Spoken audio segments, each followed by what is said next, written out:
Coming up today on Locked On Texas Tech, Red Raider dignitaries gather in the LBK yesterday, and Chris Level has takeaways. Shout out to the unintentional rhyme master. Also, an exciting, impactful announcement incoming, and the Pirate, Kliff Kingsbury, and the Hall of Fame. Up ahead on Locked On Texas Tech. You are Locked On Texas Tech, your daily podcast on the Texas Tech Red Raiders. Part of the Locked On Podcast Network, your team every day. We're going to start this thing off right.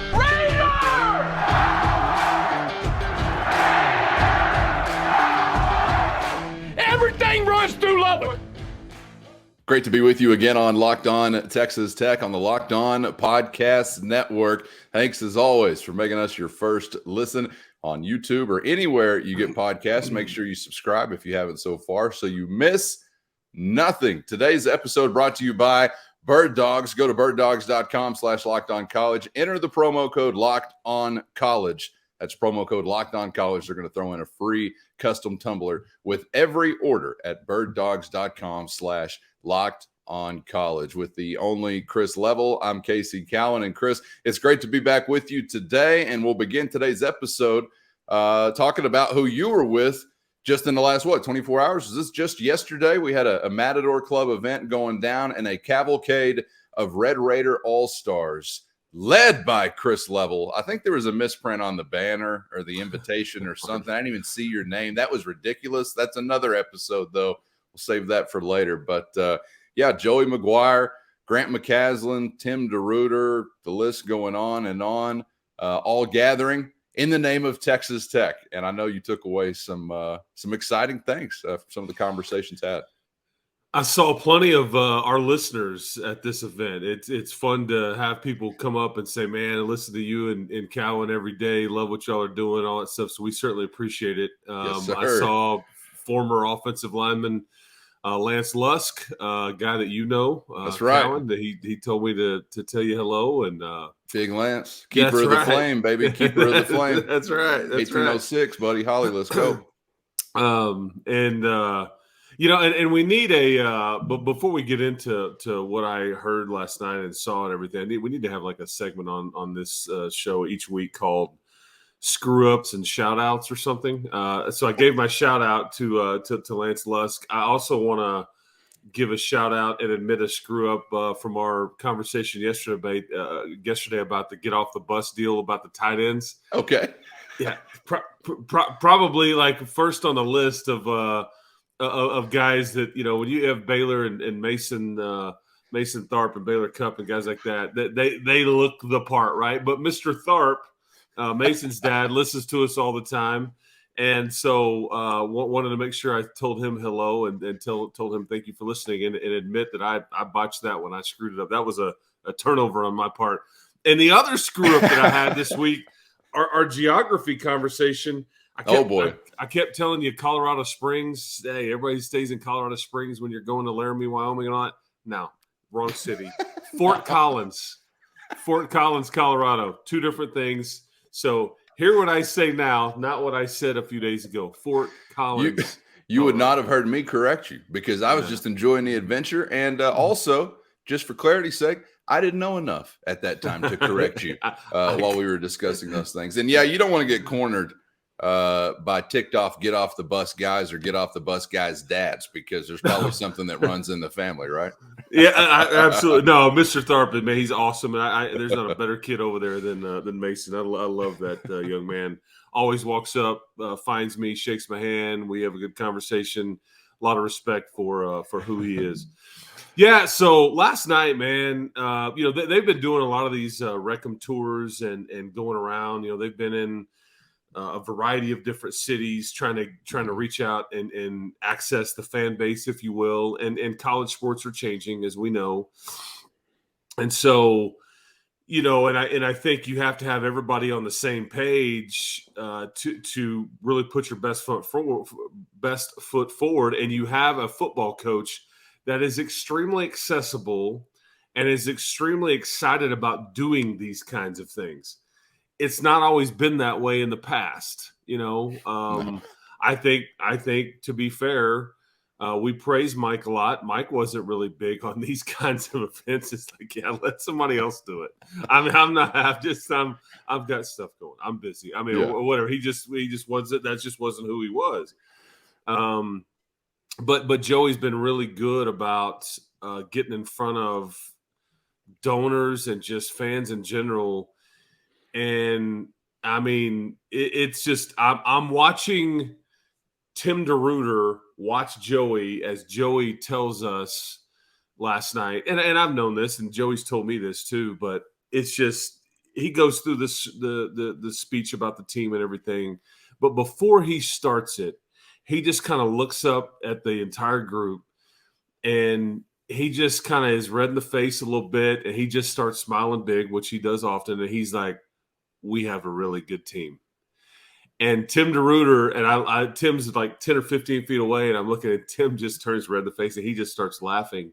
And I got from that genuine excitement from people who are live in this profession, that it's like they know a bit of a secret that nobody else knows, And I think he's tried to tell everybody it's not really that much of a secret. I think it's whether you choose to believe his message or not. But and I'll tell you who else was there. Hutchings was there. Bradford was there. Shuck was there. Lubbock was there. Some grown individuals. And they are, I mean, these are old guys, big guys. And Joey was like, I mean, the line that I took away was like, yeah, we have a really good team. Like, he's trying to say, and then he says, if we had to tee it up Saturday, we are ready to go right now. Like he's like, is. Does everybody else know that, or I think they, whatever. Yeah. He's like, we would be ready to go right now. And he kind of gave a little insight about, can Wyoming handle 60 minutes of us? Can Oregon handle 60 minutes of us? Can Tarleton State handle 60 minutes of us? Can the Mountaineers of West? He started going down the schedule. And I mean, it's easy to get excited when you hear him be excited, and it's very genuine. And I love that about the guy, because I mean that he's a vibe, man. We've said it before. Yep, good vibe guy. We all want to be good vibe guys. I think it's really interesting to hear how upfront he's been with his ambitious goals for the season and what he thinks his team is capable of. We've kind of laughed along the way at some of the things he said, just because they're so jarringly different from what it was previously. He's not exactly I'm not going to say he's getting out the anointing oil necessarily, but there's been some complimentary talk about what he's seen from his team just through spring camp and what he's expecting compared to a season ago. And Chris, whether you believe it or not, I mean, look, lifelong Red Raider fan. I know you are as well, and so many that hear our voices right now are as well. If you're in the trust but verify camp, that's fine with me. We'll wait and see what happens on September 2nd. We've been burned a few times, but we're all very excited, obviously, about what you did last season. And Chris, I got to say, I mean, I'm kind of keeping myself, and maybe I'm just trying to protect myself from harm. This may be some PTSD, but I'm still just trying to keep this team and my expectations in a category of appropriate next step, appropriate year two, based on what you did in year one. And that may not involve a Big 12 title pursuit or a college playoff conversation, and that's okay. I'm continuing to tell myself that's okay if it doesn't go that way. I would like the assembly line for Red Raider football, so to speak, just to continue to stack pieces. You had a really nice year one. A really nice year two doesn't have to be, hardware or bust. And I doubt this is the message that they're sharing in the locker room. They clearly want to put thoughts of hardware in their players' minds. But I'm still trying, just as a fan, to remember where we came from before Joey McGuire arrived, what year one actually included, which was peaks and valleys, but a lot of peaks at the very end, most recent memory-wise. And I'm hoping, Chris, that, yes, you do take a step forward in year two, but it's going to be really interesting to see how the expectations and the reality collide and how everybody kind of digests what we get when we finally get to the fall, because, man, this has been a lively offseason as far as the conversation. You and I have it every day, so we know. Yeah, the most fascinating thing about these conversations is the head coach that's basically telling people like Casey Cowan and myself, dude, dream. Like, what are you afraid of? You scared? Because I know what I've got behind me right here, and we're ready to go. Like, don't be scared, and you're right. We've been through many highs and lows here as a fan or an alum or a broadcaster or whatever it may be. And it's like, oh man, am I just going to put my heart out there so it can get broke? Right. I'm ready to be hurt again. But that's what I truly love about, and I do. I love it. I love Joey's genuine, pure excitement for what he does every day, for what he's put around him, and I would say this. If they fall short of whatever goals that they have, and I think it's very clear their goal is to win the Big 12 championship, and he said as much, and he has said as much. I just know in my heart of hearts, man, it's not going to be for lack of prep, lack of effort, lack of want to, lack of being afraid to reach for something higher and better.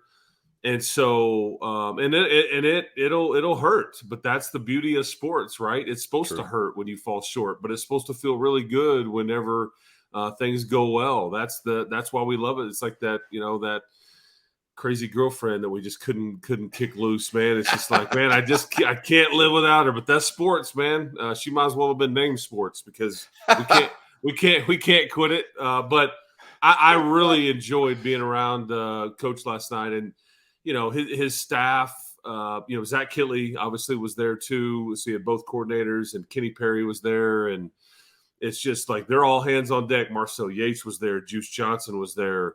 And I respect and appreciate that because they're in the throes of it right now, man. They got a monster visit weekend coming up.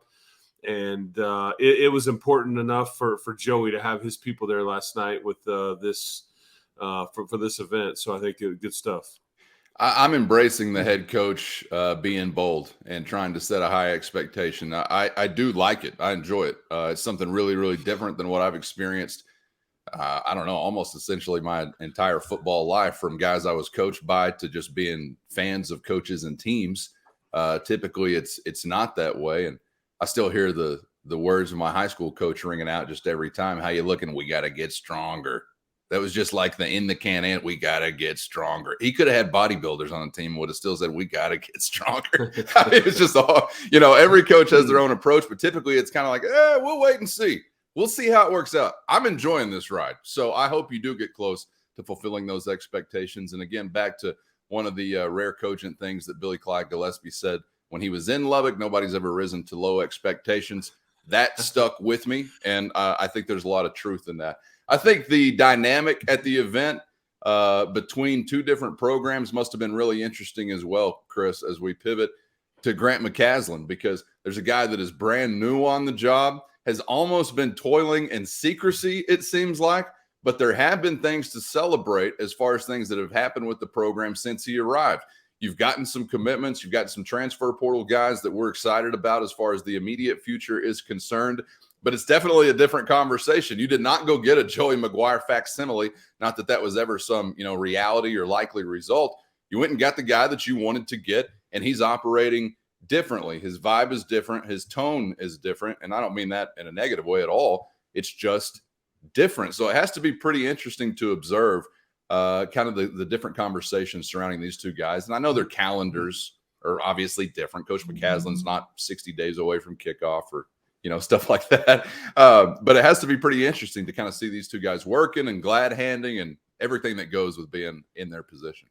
But first, today's episode brought to you by Birddogs, the most versatile, best-looking, best-feeling shorts in the universe. You're used to those stiff fabrics other short makers are throwing at you, but that's not what you're getting with Birddogs. You're getting cloud knit fabric, which provides stretch without giving up fit. And yes, it feels as good as it sounds.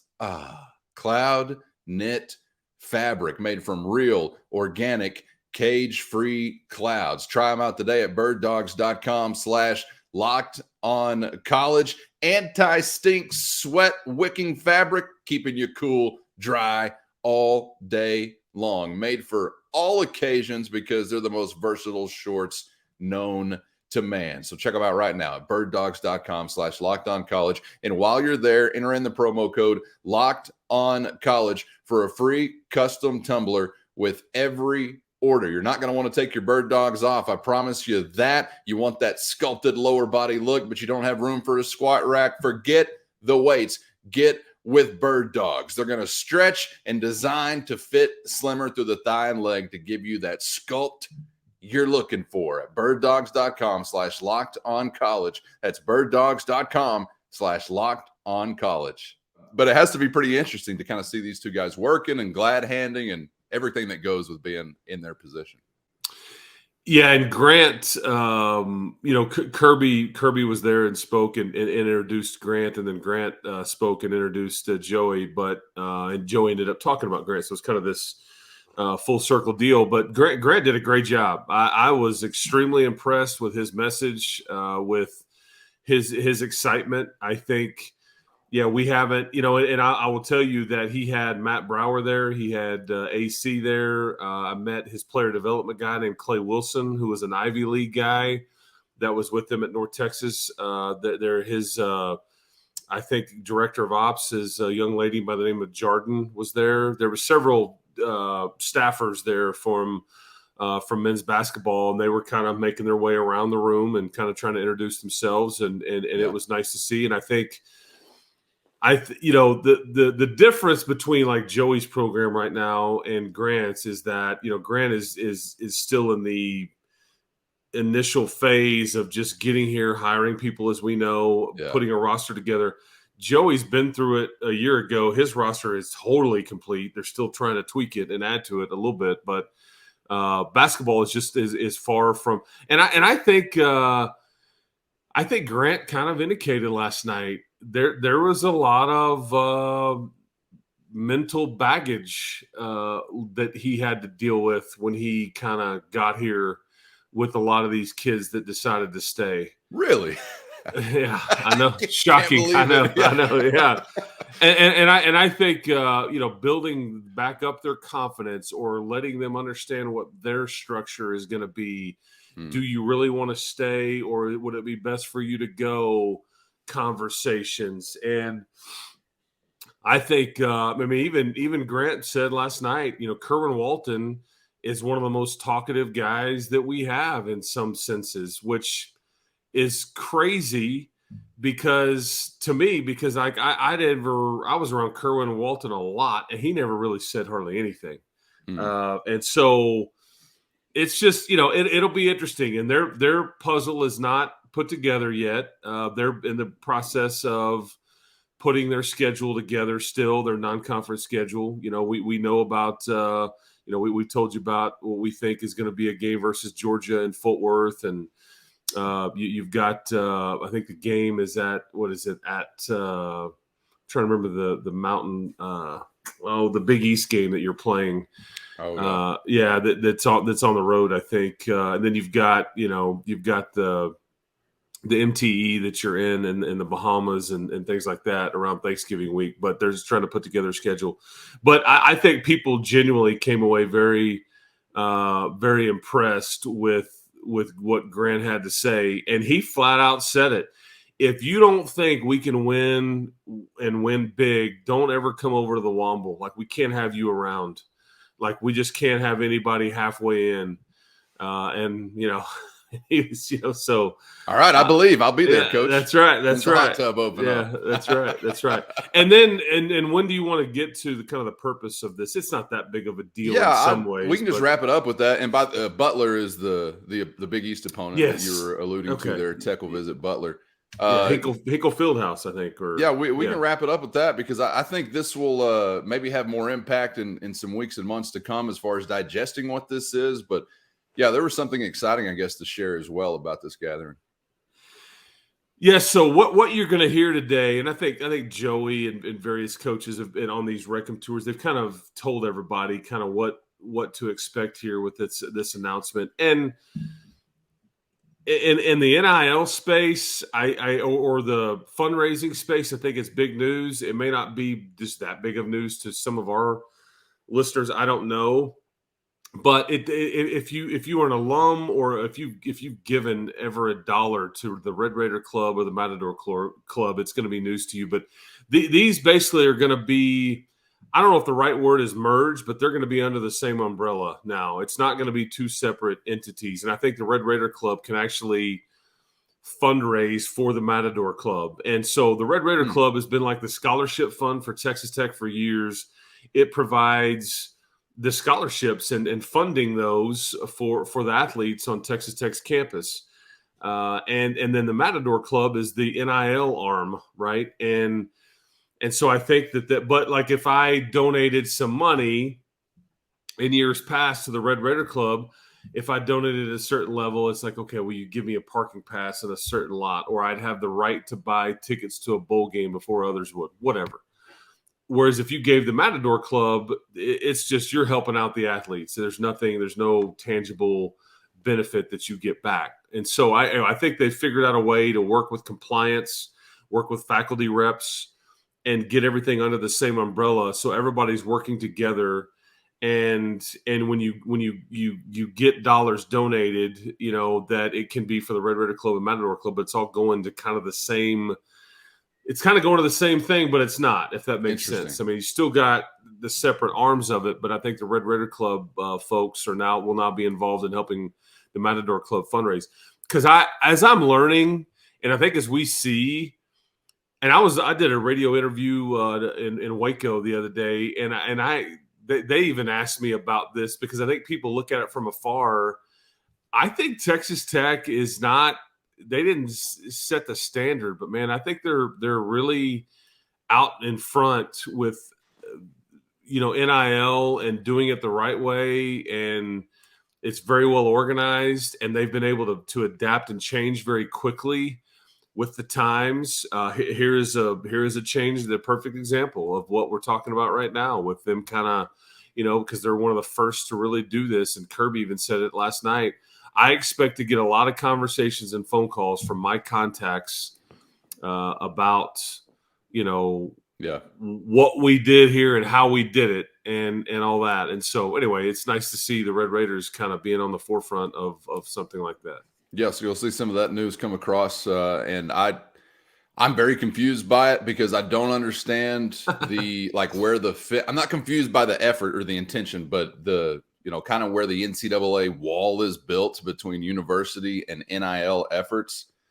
I don't know where that is, and I'm glad nobody's asking me where that is. I'm assuming somebody's being asked, though, and they're figuring that stuff out. I'm a little surprised that we do have this, speaking personally, because you are getting in very close proximity, obviously, to a university arm, I guess, so to speak. I don't know. And a lot of these arbitrary restrictions on who can be involved or who couldn't be involved NIL-wise, I think somewhat were foolish in some instances. So I'm not saying you better toe the line, and I think that's right.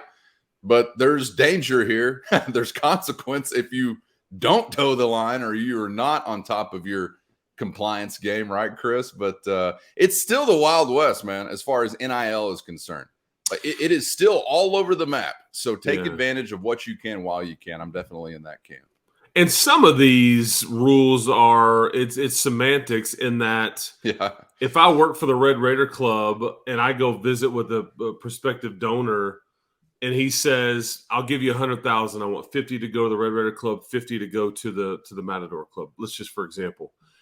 I think that one of the rules here is that, this is kind of stupid, but it's like the Red Raider Club representative can't actually take that money for the Matador Club. Somebody from the Matador Club would need to go get that money and then deal with it. Whoa! I'm a private contractor. Yeah. Tax purposes. You want to buy a watch? Yeah, exactly. Leave it outside. Leave the gun. Take the cannoli kind of thing. Yeah. But it's just, some of it's kind of silly. But I get the general premise there, and it's confusing. But they vetted it, they've checked it out, and I think everybody kind of benefits from it, and hopefully those athletes do. Because if you don't think that Matador Club is meaningful, you're just not paying attention. They want, we have this thing on RedRaidersports.com where, I mean, if you can just donate $25 a month, $50 a month, $10 a month, they don't care, because there's 250,000 active alumni of Texas Tech University living somewhere. They're walking on this planet somewhere, and if most of them were just given just a little bit, boy, you're cooking with gas, and because it's paid off. I mean, literally. Yeah. I mean, you've gotten players because of some of that, or kept players because of some of that, and everybody wants to win. So anyway, we're being long-winded here, but that's the gist. You've been on the leading edge of this. I hope you continue to be on the leading edge of this, and it'll be an advantage to you. And I really kind of feel like, Chris, maybe the greatest impact of this collaboration could be for those donors that want to be involved. Maybe a little more clarity or a little bit more influence over the cash, where you want it here or there. So I think it'll still just continue to be generally beneficial for the student athlete, but it might engage some different support in different ways than thought possible previously for individuals like you're talking about, those 250,000 living alums or whatever they might be out there. I think might kind of ease access, or at least make it a little bit more clear as to how you can get involved, which is what the intention of the entire thing is. So congrats to those who are going to make that possible, and that'll be exciting to see how that impacts the Red Raiders. Okay, we are wrapping it up. Back next on the other side with some exciting news that we'll have a chance to celebrate as we get into this fall and into this football season. It's Kliff Kingsbury, it's Mike Leach, and it's the Texas Tech Hall of Fame. We're on it next on Locked On Texas Tech. Glad to have you along for the ride on Locked On Texas Tech. Your team every day on the Locked On Podcast Network. Subscribe on YouTube or anywhere you get podcasts so you never miss an episode with Chris.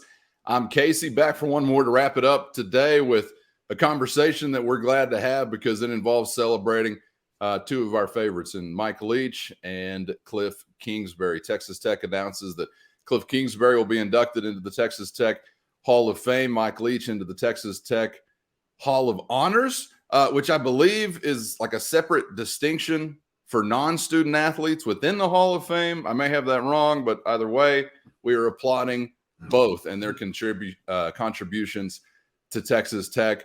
Mike Leach, Texas Tech's all-time winningest coach. I don't know what I got to tell you about Coach Leach that hadn't already been said. Kliff Kingsbury as your quarterback. Legendary status, I think like almost 40 school records by the time he was done on campus. Had some of the biggest wins in program's history as a quarterback.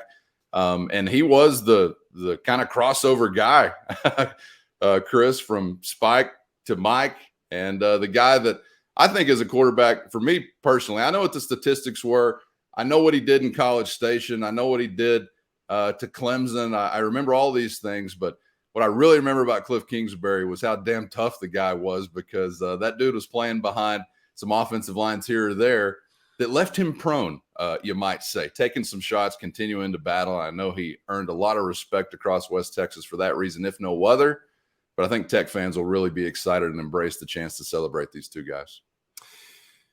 Yeah, and as is typical, both obviously guys here, they coached here, so there's a level of awkwardness with both of the announcements. That's just the way it is. I think honestly, Kliff would have had his name called for something like this much sooner, but he was the coach here, and then he was let go, and then there's the period of time where it's kind of like you want to separate a little bit. But the guy was, man, he kind of set a standard here. It's a no-brainer. I mean, really, both of these guys are just absolute no-brainers as far as the honors that will be bestowed upon them. And I don't know when the ceremony will be, or I guess it'll be this fall during the home game weekend. Don't even know if Kliff will be able to go if he's still working at USC and doing his thing there, and where they're playing. And obviously Mike is no longer with us, RIP. But I was pleased to see this. People have asked about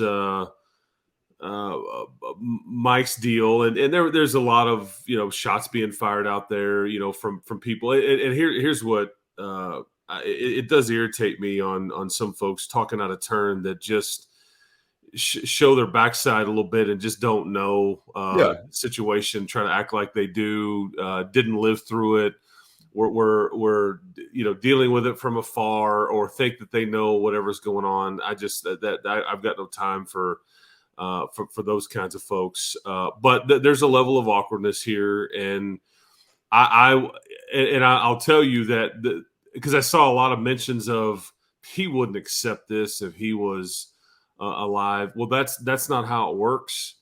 It is a nomination by a kind of a secretive committee, and I think it's a player that nominated him, and then it goes to vote to all the folks I think that are involved in this deal. And I think Rodney Allison even said it takes 90% to be voted in, and I think he was at 96 or 97%. Surprised he wasn't more than that.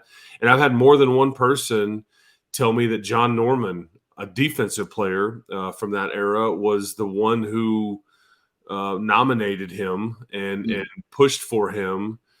But this is also a no-brainer. I think that, and Joey at this event last night, I mean, everybody wasn't afraid to talk about this thing, and I think it got a lot of applause. But Joey said what we said way back several months ago, and he's like, there are very few guys that have actually changed this game, and he was one of them. You cannot deny it. He changed high school football. He changed college football, and I think to a certain extent he changed the NFL.